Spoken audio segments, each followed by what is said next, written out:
Okay, Kennedy in Vietnam. Kennedy inherits the Vietnam conflict from Eisenhower. Kennedy had, as a senator, been involved in the selection of ZM. He had been involved in this whole activity of setting up, attempting to bolster, strengthen this government in South Vietnam. So Kennedy is aware of what's going on there.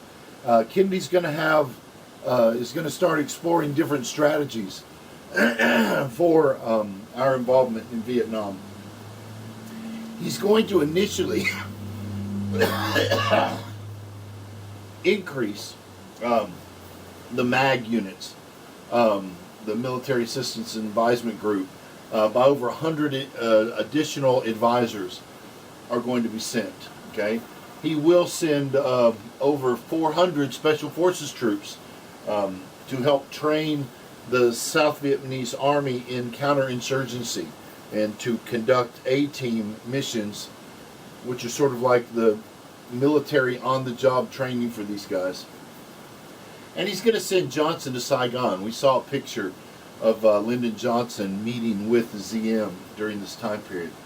Johnson returns with very sour news from Vietnam. ZM is upset over our incursions into Laos. Laos, as we're going to see, is part of what's called the Ho Chi Minh Trail, which is the pathway from North Vietnam into South Vietnam, where they're bringing enormous amounts of weaponry and troops are being moved back and forth without anybody noticing, because it's going through Laos and Cambodia. To Johnson, ZM says he doesn't want any U.S. troops to be sent to the country, but what he wants is money. After Johnson leaves, he requests more aid, more money. And so the idea is he wants to continue to build up with American aid, but he doesn't want American troops, because I believe he thinks with American troops comes American oversight.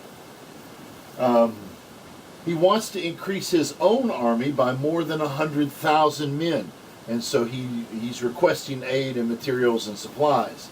W.W. Rostow advises Kennedy that he believes he's just buying time with limited commitments to gain additional American resources and things so that he can continue to fight Ho Chi Minh's government.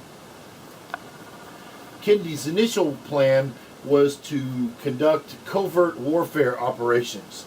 Okay, send South Vietnamese troops across the 17th parallel, disrupt supply lines, target specifically military and civilian targets, and agitate against the Hanoi government.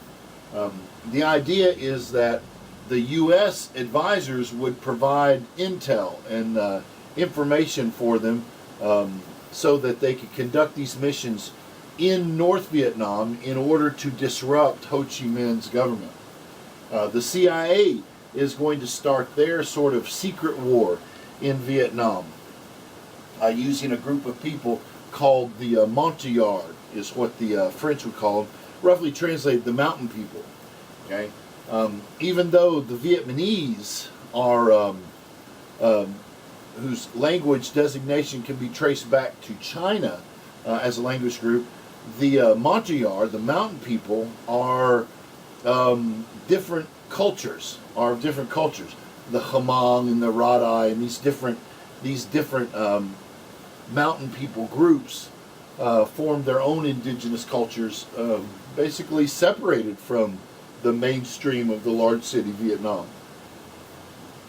The CIA is conducting their secret war against the Ho Chi Minh Trail. I'll show you a map in a second showing you the Ho Chi Minh Trail.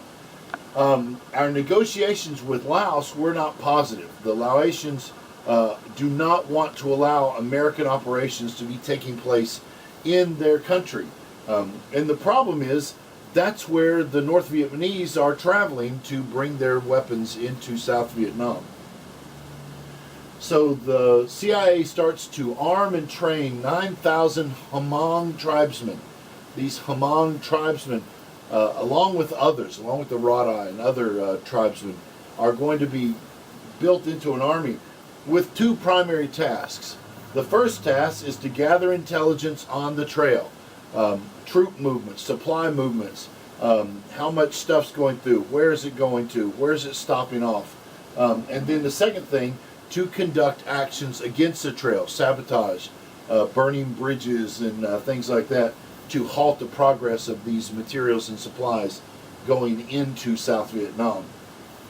This is the largest paramilitary action that has ever been conducted, it happens in Vietnam. These Hmong warriors, these tribesmen are, they're really, really well equipped for this whole jungle environment. Now, here's a map that sort of gives us a picture of the Ho Chi Minh Trail as it comes from North Vietnam. It goes into Laos, and then from Laos, it has inroads into Vietnam. It goes into Laos and then down through Cambodia. And so these inroads are going to allow the North Vietnamese army to start stockpiling weapons and munitions all through this region. Okay, and so early on, this is what the CIA's war with the Hmong warriors are designed to do, is disrupt the flow of things on this Ho Chi Minh Trail. Okay, Taylor Rostrow. These two guys are going to be sent to Vietnam to strategize, to come up with a new strategy. Most of the advisors want an escalation, want us to send troops, combat troops, into Vietnam. But do you remember the old assessment? 1 in 10 chance, hopeless, utterly hopeless. There's no chance of success. We see only misery and destruction if we continue in this area. Plus, the Diem government is disorganized. It's inefficient, and it's increasingly unpopular. Diem is sort of a social zealot. He passes laws to make it illegal for Vietnamese women to bob their hair or to wear skirts that are above their knee. Diem and he's enforcing these laws. Extremely oppressive regime is taking place under Diem's government. What we start to do is just below sending more troops, is we do send more advisors and start more aggressive training of Diem's army. Okay, Taylor's recommendation is that we do something sort of disguised as relief. For example, he wants to begin flood relief in the Mekong Delta, okay, which is in deep South Vietnam. He wants to start flood relief. Now, he sends the engineers into the region to help create reservoirs and levees and things like that to provide flood relief for the villagers so that they can more regularly flood their rice paddies. But he also sends 8,000 logistics task force to protect the Delta. And so what that means is we do send combat troops into this region, but their official purpose is to protect the work going on by these engineers. Okay, Rostow is very specific with his recommendations, that he believes that this escalation is necessary, even if we have to use this sort of ruse to get those troops in there. Okay, we do have new technologies that are going to come to the fore, that are going to be used during Vietnam, that at first are going to, well, it seems like the most logical thing to do. It's these things. These are Hueys. These are Hueys. These primarily are troop transports. Each one of these helicopters can carry about a squad of soldiers. The helicopters land, the soldiers disembark, and then the helicopters leave. So you don't need an airstrip. You don't need a landing strip. All you need is a clearing. Okay? And you can move these troops quickly and swiftly anywhere in the country that you want, as long as you have an open clearing. I guess There is a film that highlights this kind of activity with the air cav called We Were Soldiers, Mel Gibson film that demonstrates how this works. But most of the combat is going to be conducted this kind of air assault. Larger missions with mechanized infantry will also take place later. But at this point, these air assault missions are the ones that are going to be essentially, well, as effective as they can be. There's also other helicopters that can move entire platoons, right? These large Chinooks can carry its big helicopters with 2 propellers. You also have these cargo helicopters. That's actually a really good picture of a forward fire base with this helicopter dropping off supplies and materials. These helicopters are designed to pick up entire railroad cars and transport them from point A to point B. And then you've got this guy, the Cobra, the Huey Cobra. Very, very powerful close air support weapon being used. Here's a picture of some of its armaments, the rockets and the grenades, the miniguns on the front. These Cobras, here's one that's there's actually close to this base. This Huey is being resupplied. They're refilling the rockets because there's a firefight. There's the war is right out here. You can see where those explosions are happening. And so this guy's come back to get resupplied so he can get back into this fighting. And there's also these observation. The people in the military used to call these the flying Easter eggs. It's usually for reconnaissance. They're fast-moving small aircraft, but they do have a very impressive weapons array system right outside the door. This big minigun that you see from all kinds of things. So they are able to defend themselves, but these helicopters are just lightly armored. They are, if small arms fire hits them in the right place, these things fall right out of the sky. And so the helicopter, as a new tool, as a new weapon, is going to be quite effective initially. Okay. In 1961, the MAG group is replaced with the Military Action Command Vietnam. They just reorganized the group. Basically, this move from the MAG group, Military Assistance, to the Army group is indicating a buildup in our involvement in the war. It is clearly an expanded role, short of direct combat. At least that's what we tell the press publicly. Our assistance will double during this time period. From December 1961, we have 3,000 men in country.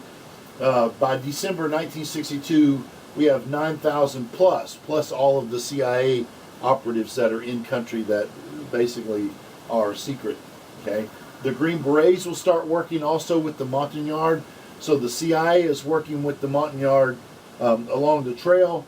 The Green Beret will start working with the Montagnard to assist them in their operations also, especially as they scout locations for forward fire bases within the country. Okay, the U.S. helicopters will be used to transport the ARVN troops, the Army of the Republic of Vietnam. So it'll be U.S. helicopters transporting ARVN troops, but American combat units will go with the ARVN troops in a training capacity, sort of an on-the-job training. So usually when this platoon or company-sized element of ARVN goes into an area, a Special Forces A team will go with them, sort of as a leadership advisor role. U.S. pilots fly with the Vietnamese on bombing missions. Okay, normally the pilots will sit in the navigator's seat, and so these U.S. pilots will go. However, when there are no Vietnamese pilots available, the American pilots will just fly the missions. do these missions.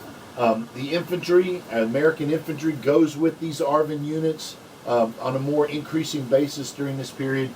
U.S. helicopters would transport them in and out of these fire zones. Kennedy keeps most of this secret from the press. He doesn't really want the press to get wind of how much this is actually escalating. But it appears because of how unpopular Diem is and how very popular Ho Chi Minh is in the whole country, it appears that we're starting to lose this thing. And Kennedy continues to allow it to escalate step by step in order to try to have some semblance of success. Okay? There's one incident that I think your textbook talks about. A low-ranking Vietnamese soldier is placed in an airplane with a helmet on and to take pictures. The press is there to take pictures of the Vietnamese pilots flying these planes on missions. And as soon as the press leaves, the guy gets out of the plane and the American pilot gets in the plane and flies the mission. Somebody notices the fact that the rank insignia on this quote-unquote Vietnamese pilot is a Army private. He's not a pilot at all. And so Diem's press corps starts leaking the ideas that it's the Americans who are actually flying these missions and fighting these things. Kennedy is going to ask Saigon to get some control over his press, stop allowing them into sensitive areas, but Diem is not wanting to take advice from his American advisors. This is going to cause problems for him. In 1962, the spring and summer offensives, the Viet Cong will not fight a conventional war. They are fighting a guerrilla war. Hit quickly and move out. Okay, the commanders, the Green Beret, the Special Forces, when they report back, they say you literally have to land right on top of them, or else they disappear into the woods, and you just can't find them. They disappear into the forest. And they're also going to be able to adapt to this new tool, this helicopter. Small arms fire can bring down these helicopters, and so essentially what happens, as these units land, they offload all the troops, and it takes a while for these troops to organize themselves, and as the helicopters leave, these troops are left there, at this point, unorganized. The Viet Cong attack them from the wood line, and after the short skirmish, after the short firefight, they blend back into the jungle. And these guys aren't able to escape because the helicopters have left, and they find themselves stuck in this area. Okay, they start mobilizing the peasants, and they start becoming very, very bold. They start becoming very, very bold, with over 300,000 new supporters. Okay. They start inflicting heavy casualties on the ARVN troops, which is again very hard on for the South Vietnamese. 1963, Lieutenant Colonel Paul Van presses for the North Vietnamese or the South Vietnamese Army to make a major assault on a unit of North Vietnamese soldiers. Okay, he sends an entire division of ARVN troops, an entire division, against 3 Viet Cong companies at a place called Ap Bac. Okay, this should have been a complete wipeout, an entire division against 3 small companies. It should have been a complete wipeout. It's that they were guaranteed success. Outnumber the enemy 10 to 1. There should have been a guaranteed success in this mission. The ARVN forces are on the march, and they're on the way to this place called Ap Bac, which appears to be a small base for the Viet Cong. And at that point, just one day away from this fire base, Diem stops their progress. He orders his commanders to halt, and they don't move. He wants to show the Americans that he's in control of his army. This is his army. Well, this one-day delay allows the Viet Cong to discover the plans, and they lay an enormous trap for this division of ARVN troops. They lay this enormous trap, and it turns out to be an enormous upset. The Ap Bok is a terrible, terrible defeat for the ARVN troops, which causes the American advisors to really question, what are we doing here? If he won't even accept our advice, if he won't even do these things, why are we even here? Okay? Diem refuses to follow the advice of his advisors. So Lodge, Henry Cabot Lodge, will come to Vietnam. He will replace Nolting, who had been the ambassador to Vietnam. Now Lodge, here he is, he sort of looks like the Emperor from Star Wars. Well, he is carrying a secret message to the CIA that says they are allowed to allow the coup that they had discovered, to allow this coup to go ahead and take place. The United States is going to allow the Vietnamese in South Vietnam to go ahead and get Diem out of office. Whoops, wrong direction. In August, the CIA had found out about plans for a coup. Some of Diem's generals don't like the fact that he was causing them to lose so many battles. But the CIA stops him. They get it put on hold, and they inform Washington about what's going on. Washington's not sure what to do.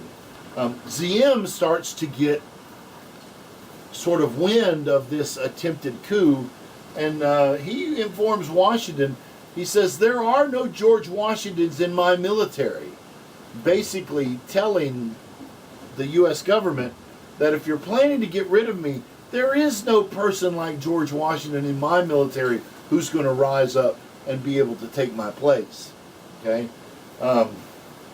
Even though there are plenty who want to. New, his brother, who's the head of the secret police, I showed you the picture of the family. New starts talks with Hanoi. Now, Hanoi is the capital of Ho Chi Minh's government. Why? Well, that's a very good question, especially considering how anti-communist New and Diem had been for their entire lives. So why does he start talking with Hanoi? Well, some believe that these talks with Hanoi were a separate peace negotiation, that in some way Diem and Ho Chi Minh could work together to run the country, right, while they would be able to get rid of all the Westerners' influence in the country. Because even though Diem was an anti-communist, he was even more so what he considered anti-colonial. And all he viewed the Americans coming in the same way he had viewed the French, who were their colonial overlords before. And so he's ready to possibly start negotiating with the communist regime. So what happens? Well, once Lodge arrives in Vietnam, he gives word to the CIA that they can allow the coup to happen. October 31st, General Min, one of his generals, is going to lead a coup, take all his soldiers and march against the presidential palace. Here's a picture of the armored personnel carriers, all of the South Vietnamese soldiers carrying American weapons and materials. There's good old General Min in the background here, who leads this revolt. Shortly after, General Kim, Dim, Young, Zhou, and Zine are all placed under house arrest because they are all implicated in this uprising. However, this was exactly what they wanted. This is a picture. I know it's hard to see, An armored personnel carrier is found out in the jungle, which has the bodies of Ziem and his brother New, the one who had been talking to Hanoi. They find this armored personnel carrier out in the jungle. Apparently, according to the news sources, they were so distraught over their failure to properly lead the country that they took the armored personnel carrier into the jungle, and they both committed suicide. You can see them here where they've shot themselves in the backs of their heads, and they've got their arms handcuffed behind them. Very clearly evident of this suicide that has taken place. So the army comes in and kills the two guys, and they move forward. New stays in power for a very short time, and then another one of the generals will be made the president of South Vietnam.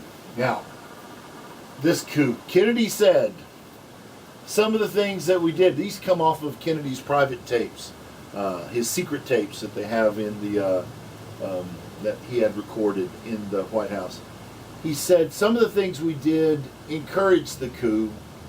Some we intended as pressure on Ziem so that he would listen to us, although we knew it would encourage a coup. Okay, so this was October 31st. Shortly after this, in November, Kennedy goes to Texas to campaign for the next election. So about 30 days after Kennedy allows for the assassination of the South Vietnamese president, Kennedy gets assassinated in his own country, which is kind of, some people call it poetic. I just think it's ironic. Now, during this time period, the end of 1961, there's about 2,000 official U.S. personnel in Vietnam with 16 American deaths.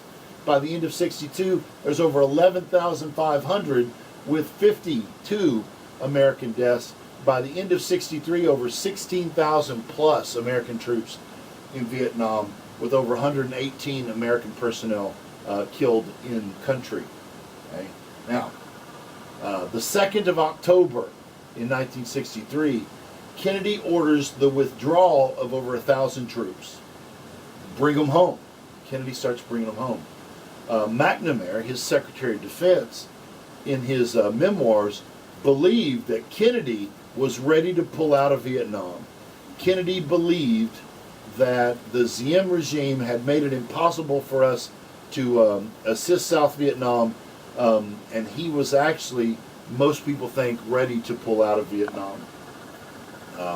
If you've watched the Oliver Stone film JFK, they sort of hint at the idea that this may have been the thing, if you're a conspiracy theorist that is, that could have gotten Kennedy assassinated.